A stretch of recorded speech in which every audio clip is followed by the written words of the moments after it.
KPM.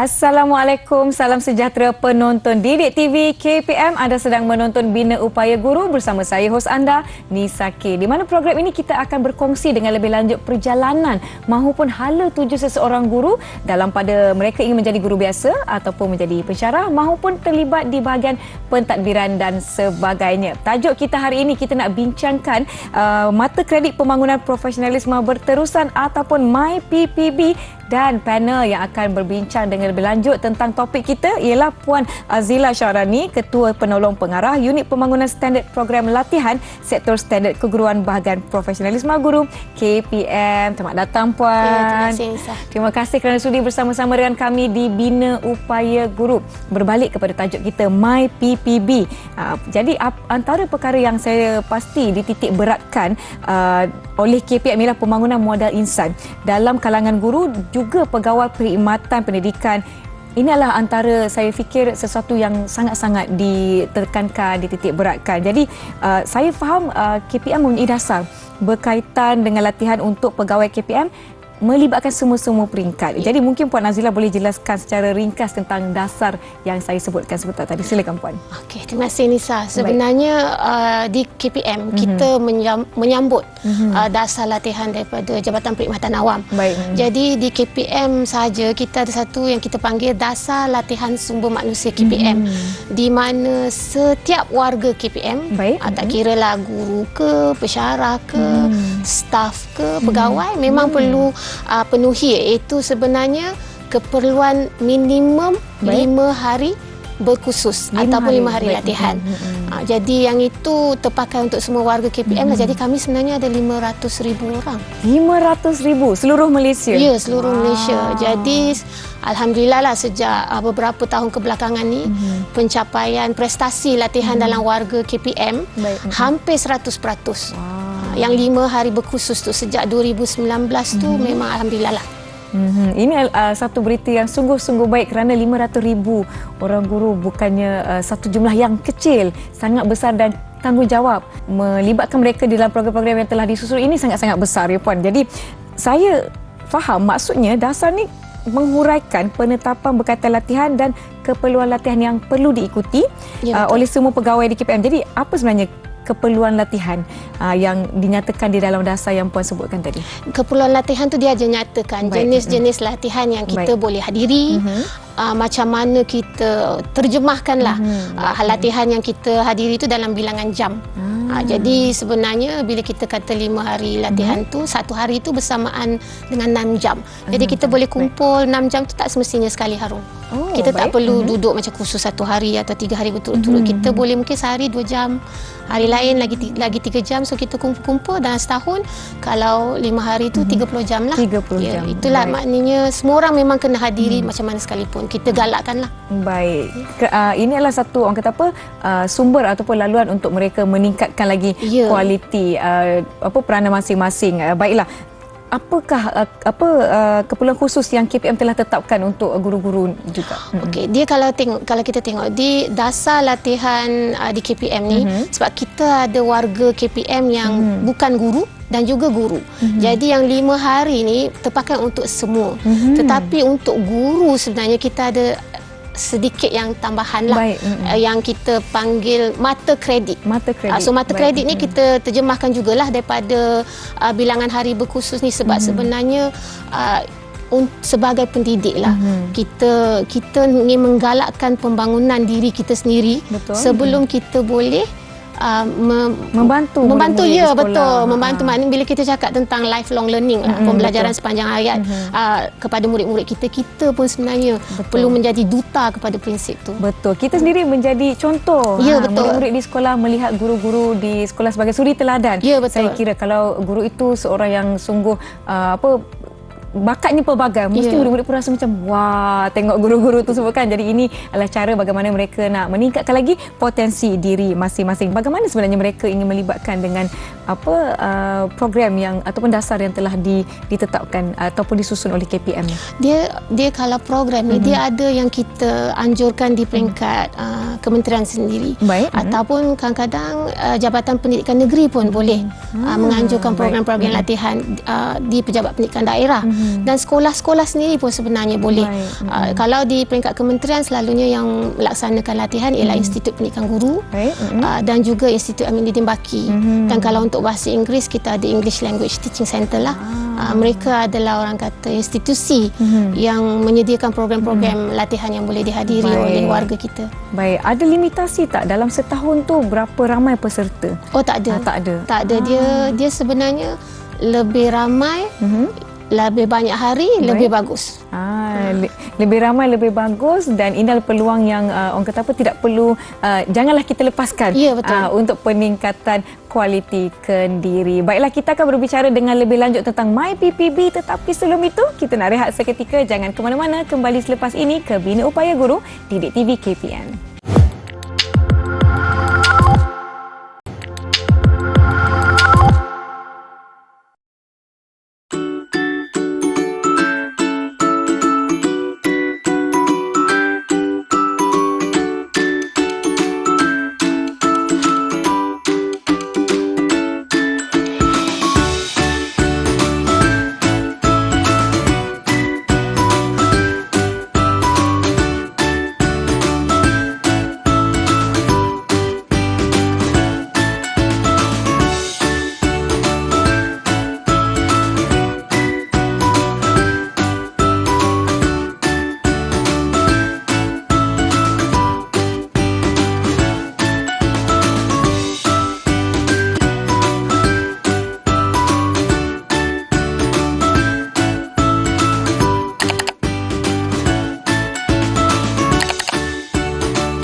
Kembali menonton Bina Upaya Guru bersama saya Nisa K dan Puan Azila. Tajuk yang sedang kita bincangkan bersama hari ini, MyPPB ataupun Mata Kredit Pembangunan Profesionalisme Berterusan. Jadi Puan ada sebutkan sebentar tadi 100% pegawai KPM yang mana jumlahnya hampir 500,000 seluruh negara. Untuk mereka mencapai prestasinya dalam masa 5 hari latihan setahun, saya pasti bukannya perkara yang mudah. Nak handle 500,000, ini adalah satu tugas yang sungguh-sungguh besar, saya pasti. Dan warga KPM juga, saya pasti mereka sangat memahami, mereka juga menghayati kepentingan untuk menghadiri latihan ini setiap tahun. Adakah mereka menghadiri setiap tahun? Ya, setiap tahun. Setiap tahun. Jadi memastikan pembangunan kompetensi masing-masing, membolehkan kejayaan pencapaian sasaran hampir 100% sepanjang 5 hari latihan. Jadi selain daripada keperluan 5 hari ni kan Puan, KPM juga ada dasar latihan lain yang perlu para guru penuhi. Contohnya Pegawai Perkhidmatan Pendidikan ataupun MyPPB kita ni. Boleh Puan Azila ceritakan sedikit apa pula MyPPB ni? Ramai masih tak faham kenapa ia dijalankan. Apa sebenarnya MyPPB ni Puan? Kita ada 500,000 warga di kementerian kita, dan sebenarnya daripada 500,000 tu 420,000 tu sebenarnya adalah dalam kalangan guru ataupun pegawai perkhidmatan pendidikan. Jadi kita faham kan, guru-guru kita ni dia ada di merata-rata seluruh pelosok, pelosok negara. Ada yang mungkin di bandar, di luar bandar, ada yang mempunyai akses kepada sumber-sumber ataupun internet, ada yang tidak ada. Jadi untuk membantulah, untuk membantu mereka, kementerian sebenarnya menyediakan satu orang kata inisiatif, iaitu yang kita panggil Mata Kredit Pembangunan Profesionalisme Berterusan, di mana kita memberi mereka orang kata alternatif ataupun jenis-jenis latihan yang mereka boleh lalui, yang tidak tertakluk kepada orang kata, sebab bila orang tengok kursus, orang ingat macam perlu hadir berkursus, pergi bengkel, duduk hadir 2-3 hari, pagi, petang, tapi sebenarnya tafsiran latihan tu ada banyak jenis. Ya, jadi dalam MyPPB ni kita ada pelbagai aktiviti yang mereka boleh lalui. Yang penting mereka penuhi 42 mata kredit. Itu yang minimum mata kredit untuk guru. Kalau tanya apa macam mana tu nanti kita bolehlah ceritakan. Boleh jelaskan dengan lebih lanjut. Tapi apa perbezaan antara 5 hari berkursus yang disebutkan tadi dengan 42 mata kredit setahun? Okey, macam sebab 5 hari berkursus tu dia terpakai untuk semua warga KPM, guru dan bukan guru ya. Jadi 5 hari tu dia pun ada pelbagai jenis aktiviti jugalah. Cuma untuk mata kredit ni sebab kita nak menggalakkan guru-guru kita supaya bila dia hadir latihan, dia tidak fokus kepada satu atau dua jenis latihan je. Dia sebab bila kita sediakan 13 aktiviti, bukan sediakanlah, kita beri makluman kepada mereka ada 13 jenis aktiviti yang mereka boleh ambil kira sebagai latihan. Jadi kalau boleh kita nak dia hadir dalam 13 ni bukan tertumpu kepada satu atau dua. Kalau boleh kepada pelbagai jenis aktiviti untuk cukupkan mata kredit dia dan pada masa yang sama memenuhi 5 hari berkursus. Oh, jadi jelas ya penonton di rumah mengenai beza tentang yang 5 hari setahun dengan 42 mata kredit. Dan saya pasti dengan peningkatan kualiti mereka sebagai seorang guru daripada individu kepada peringkat sekolah dan sebagainya, diharapkan murid-murid menjadi suri teladan kepada seluruh warga sekolah, bukan sahaja murid-murid, mungkin kepada rakan sekerja kampuan. Mungkin yang lain tengok macam dah ada peningkatan dalam kualiti kerja dan sebagainya. Puan Nazila dia menyebutkan tentang MyPPB ni dilaksanakan untuk kita bantu untuk memudahkan juga guru-guru serta pegawai perkhidmatan pendidikan menyertai atau melaksanakan pelbagai jenis aktiviti. Kita ada sebutkan tentang aktiviti latihan melalui pelbagai platform ataupun dilakukan dengan pelbagai jenis kaedah yang bersesuaian mengikut keperluan. Apa maksud kaedah yang bersesuaian tu Puan? Apa perbezaan latihan-latihan yang dia adakan? Ya, selalunya yang penting latihan itu perlulah macam orang kata ada hala tuju lah. Betul. So kita ada macam kalau kita nak kata, kita ada macam kita kelompokkan latihan ni kepada 3 jenis ya. Satu ialah latihan secara berstruktur. Maknanya mereka menghadiri kursus, menghadiri bengkel ataupun mereka boleh macam menghadiri latihan secara online, e-learning. Tapi pada masa yang sama kita juga ada satu kelompok yang kita klusterkan latihan ni sebagai macam orang kata pembelajaran secara kendiri. Sekendiri. So kalau kendiri ni contohnya seperti pembacaan buku ataupun dia boleh secara pemerhatian boleh tak Puan? Boleh. Secara pemerhatian. Dia sebenarnya ada lagi satu yang kita kata secara community. Secara community maknanya kita belajar melalui rakan sejawat. Kita ada bimbingan dan pementoran ataupun coaching and mentoring. Dan kita juga ada yang kita panggil community pembelajaran profesional atau professional learning community, di mana guru-guru kita bekerjasama dalam mungkin satu kumpulan dan mereka boleh berkongsi ilmu, berkongsi pandangan untuk orang kata apa-apa urusan ataupun isu-isu ataupun maklumat terkini tentang pengajaran dan pembelajaran mereka dan untuk mereka tingkatkan kompetensi mereka supaya orang kata sesuailah dengan apa yang diperlukan pada masa kini. Betul tu. 5 hari berkursus ni adakah ia melibatkan guru-guru dari pelbagai tempat ataupun dalam setempat sahaja komuniti? Dia boleh. Dia sebenarnya bila kita kata 5 hari berkursus tu, dia tak semestinya pada dalam kalangan guru yang berada satu tempat. Dia boleh juga daripada pelbagai sekolah. Dan boleh juga kalau sekarang ni kita sentiasa dalam talian kan. So kita ada mungkin kelompok komuniti guru yang mungkin berhubung antara satu sama lain melalui dalam talian. Tetapi ada juga yang kita galakkan yang mungkin lebih sesuai dia buat secara sendiri. Sebab ada benda yang mungkin dia nak belajar sendiri, tapi pada masa yang sama bila dia dah belajar, kita galakkan untuk dia kongsi pula. So berkongsi tu macam-macam platform lah. Saya suka apabila kita belajar meningkatkan kualiti diri, kemudian kita berkongsi pula dengan orang lain untuk memanjangkan lagi manfaat yang ada. Baiklah, kita akan beristirahat seketika. Yang di rumah jangan ke mana-mana. Kembali selepas ini ke Bina Upaya Guru di Didik TV KPM.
Masih menonton Bina Upaya Guru di Didik TV KPM. Kita masih lagi membicarakan tentang mata kredit pembangunan profesionalisme berterusan ataupun MyPPB. Sepanjang perbualan kita ya Puan, Puan ada sebutkan tentang aktiviti yang dijalankan bagi memastikan warga pendidik ini mendapat mata kredit. Jadi mungkin boleh Puan jelaskan dengan lebih lanjut apa sebenarnya aktiviti-aktiviti yang dijalankan yang melayakkan mereka mendapatkan mata kredit ni Puan? Okey, 13 aktiviti ni Nisa. 13. So kita kelompokkan sebab kalau kita nak kata aktiviti tu ada banyak sangat kan. Jadi kita takrifkan 13 dululah. Sebenarnya mungkin ada lebih daripada tu. Cuma sebagai panduan kepada guru-guru kita, sekurang-kurangnya kita bagi 13 ni. So 13 ni kita ada yang kita panggil khusus. Lepas tu ada juga wacana ilmu. Kita ada bimbingan dan pementoran. Kita ada juga professional learning community atau community pembelajaran profesional, kita panggil PLC lah. Right? Lepas tu kita ada pembelajaran online learning. Penyelidikan juga kita anggap sebagai latihan. Maknanya penyelidikan dia melaksanakan penyelidikan lah. Kita terima juga penulisan dan pengkaryaan sebagai latihan. Lawatan pendanda aras. So kita boleh pergi melawat benchmarking di mana-mana organisasi lain. Kita ada juga pembacaan buku. Kita ada program sangkutan, sumbangan-sumbangan profesional, bukan profesional pun dikira sebagai satu bentuk latihan juga, dan inovasi. So 13 lah semua tu Nisa. Baik, semua sekali 13. Saya risau tadi sebut 13. Banyak rupanya, tapi ini merupakan antara panduan untuk mereka melakukan aktiviti ataupun latihan untuk mendapatkan mata kredit. Bagaimana penyertaan? Saya ada tanyakan sedikit di awal tadi, penyertaan dan pelaksanaan dalam 13 aktiviti ini diterjemahkan pula kepada mata-mata kredit yang akan diberikan. Okey, 13 aktiviti ni sebenarnya kita kelompokkan, ada 3 kelompok. So ada beberapa aktiviti kita kira bilangan jam yang dihadiri. Contohnya macam kursus ataupun kalau dia buat online learning, dia buat bimbingan dan pementoran. So jumlah jam yang dia hadiri latihan atau dia sertai aktiviti itu diterjemahkan sebagai mata kredit. So 1 jam bersamaan dengan 1 mata kredit. Jadi kalau dia pergi latihan 6 jam, 6 mata kredit lah. Itu yang kelompok pertama. Yang kelompok kedua ni kita terjemahkan daripada kita kata apabila satu aktiviti tu selesai. Macam selesai tu contohnya kalau dia pergi sebab bimbingan dan pementoran tu kadang-kadang dia mungkin ada cycle dia. So kalau selesai satu cycle kita kira satu aktiviti. Ataupun macam kalau dia pergi dia ada satu aktiviti yang kita macam professional learning community. Selalunya dia ada pelbagai aktiviti sebenarnya dalam professional learning community ni. Jadi bila selesai satu perkara yang dibincangkan, dia ada satu output yang itu kita bagi ikut output dia lah. So satu output tu mungkin dalam 5 mata kredit. Jadi yang ketiga ni pula kita kira daripada segi hasil dia lah. Contohnya satu, kalau katalah kita cakap kita terima penulisan sebagai salah satu bentuk latihan, sebab nak menulis tu tak senang. Kita perlu study dulu, kita mengeluarkan idea. Dia kadang-kadang kita berbincang orang lain, kita tengok apa orang kata literature review semua tu kan. Jadi itu ada melibatkan latihan. Jadi bila dia menghasilkan satu karya tu, kita mungkin anggap kita bukan anggap, kita beri dia macam 5 mata kredit. So dia 3 jenis lah pemberian mata kredit tu. Sekarang jelas mengenai bagaimana kaedah pemberian mata kredit tersebut. Di awal tadi kita sebutkan 500,000 pegawai KPM dan 420,000 daripadanya itu guru.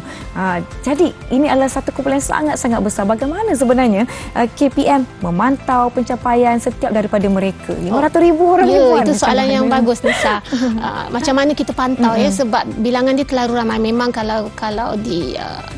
kalau kami lah di kementerian memang nak reach out untuk semua 500,000 atau 420,000 guru tu agak-agak mencabar. Jadi sebenarnya kita ada satu sistem perekodan yang kita panggil sistem pengurusan latihan KPM atau SPL KPM lah. Jadi bila tiap-tiap kali seseorang itu menghadiri kursus, dia perlu rekodkan. Dia perlu rekod latihan yang dia hadiri itu, atau yang latihan yang dia buat tu, atau dia sertai, atau hasil-hasil latihan dia tu, dia boleh rekodkan dalam sistem tersebut. So sistem tu sebenarnya agak mudah. Kebanyakan cikgu-cikgu kita memang sentiasa akses tu, sebabnya tadi Lisa kita kata kita boleh tahu prestasi latihan warga KPM hampir 100% menggunakan sistem tersebut lah. Wah, sesuatu yang sungguh-sungguh menarik kerana ia melibatkan kumpulan sangat-sangat besar, melibatkan guru-guru di seluruh pelosok Malaysia. Mengapa agaknya KPM menggubal dasar berdasarkan apa berkaitan dengan MyPPB ni, dan apakah hasrat KPM berkaitan dengan MyPPB ni? Jadi MyPPB ni kalau hasrat utama lah. Sebab pembelajaran tu kita tidak boleh menunggu orang. Ya, betul. Kita kena sendiri ikhtiarkan latihan kita, dan ialah 500,000 untuk KPM reach out kepada semua tu memang sesuatu yang sangat mencabar. Jadi kita sediakan MyPPB ni supaya mereka tahu ada alternatif yang mereka boleh laksanakan atau lakukan untuk dia penuhi dasar-dasar latihan KPM. Jadi apa orang kata, dia bila dia menghadiri latihan tu mengikut keperluan dia, mengikut masa dia, mengikut jenis atau kaedah latihan yang dia rasa sesuai dengan dia, atau mungkin yang dia suka. Ada setengah orang mungkin dia tak suka hadir khusus secara bersemuka hari-hari kan. Macam saya, kalau Nisa yang jadi penceramah, saya sudi je nak dengar. Tapi ada setengah orang mungkin dia rasa nak pergi keluar sekolah tu lah. Itu satu. Sebab guru-guru kita mempunyai kekangan, jadi susah nak keluar sekolah. Jadi dia kena cari masa, dia kena cari kaedah yang sesuai untuk diri dia. So kita sediakan MyPPB ni untuk membantu mereka lah. Betul, saya setuju. Tanggungjawab di sekolah juga, mereka tidak boleh tinggalkan begitu saja untuk memenuhi 42 mata kredit ini. Jadi jelaslah apa itu MyPPB ataupun mata kredit pembangunan profesionalisme. Saya pun dah berbelit lidah berterusan. MyPPB ini bagaimana membantu guru-guru dan dasar KPM berkaitan dengannya. Saya ucapkan terima kasih kepada Puan Azila Syarani, Ketua Penolong Pengarah Unit Pembangunan Standard Program Latihan Sektor Standard Keguruan Bahagian Profesionalisme Guru KPM, kerana bersama-sama dengan kami di Didik TV KPM. Terima kasih penonton Bina Upaya Guru. Semoga kita bertemu lagi. Saya Nisa K. Terima kasih.